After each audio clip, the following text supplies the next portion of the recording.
এটা হলো আমাদের বাড়ির একটা ঘর। শুধু আমাদের বাড়ির মধ্যে এই ঘরটার মধ্যেই পানি ঢুকছে।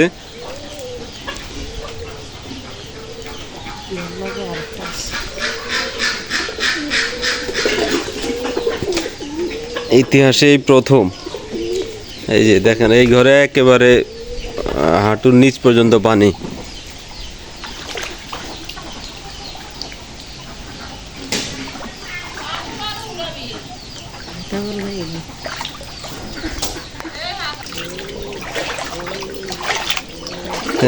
এটা হলো আমাদের বাড়ির একটা ঘর। এই ঘরটা আমাদের এই যে ওই দিক থেকে একটু ডাউন, তো এই কারণেই এই ঘরে একদম অলমোস্ট হাঁটু পর্যন্ত, হাঁটুর নিচ পর্যন্ত পানি। ভয়াবহ অবস্থা, ভয়াবহ। এই ঘরে আবার সাপটা পাচ্ছেন রে, দেখছেন অবস্থা। এই ঘরে অন্ধকার, দেখা যায় না কিছুই। এই ঘরে একদম পানি, জিনিসপত্র ফ্রিজটি সব খাটের উপর উঠে রাখছে। এই হলো আমাদের বাড়ির 2 সৈনিক। তারা প্রতিদিন অন্তত 30-40 কেজি করে মাছ ধরে। কি কাইলে কত দুধ দিচ্ছে? হ্যাঁ, কাইলে কয় কেজি আইছে কথা কন?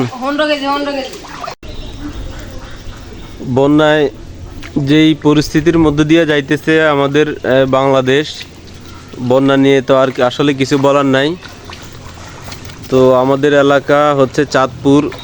তো আমি ছিলাম ঢাকায়। তো চাঁদপুরের অবস্থা খুব ভয়াবহ শুনে গতকালকে ঢাকা থেকে বাড়িতে আসছি। মানে আমরা তো আসলে 1998 সালে যে বন্যা হয়েছে ওইটার কথা অতটা মনে নাই। আর 2004 সালের কথা তো স্পষ্ট মনে আছে, কিন্তু এইবারে যে বন্যা, এবারে যে পানি 2004 সালের চেয়ে অনেক বেশি। এই যে দেখেন আমাদের, এইটা হচ্ছে এখন আমি আছি আমাদের বাড়িতে। এই যে এইটা হচ্ছে আমাদের বাড়ি। এই দেখেন অবস্থা, বাড়ির এই পর্যন্ত পানি চলে আসছে। 2004 সালের বন্যায় এই পর্যন্ত পানি আসে নাই।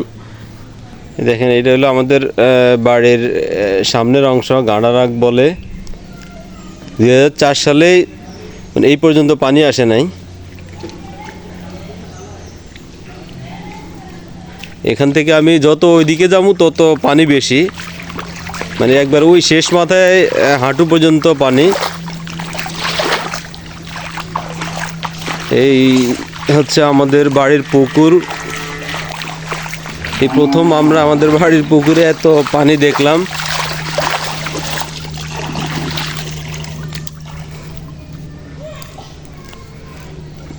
একদম পানিতে পুরা টইটম্বুর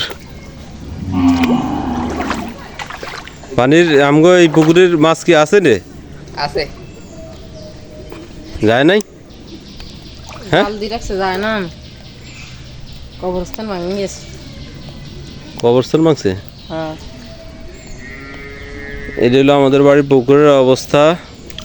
এই যে 2004 সালের বন্যায় কিন্তু এই যে এই পর্যন্ত পানি আসে নাই।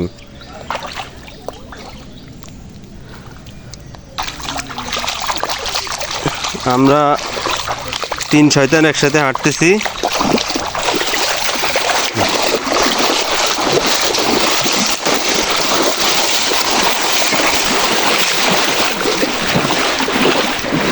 এই যে আমরা যত সামনে আগামো তত পানি বেশি।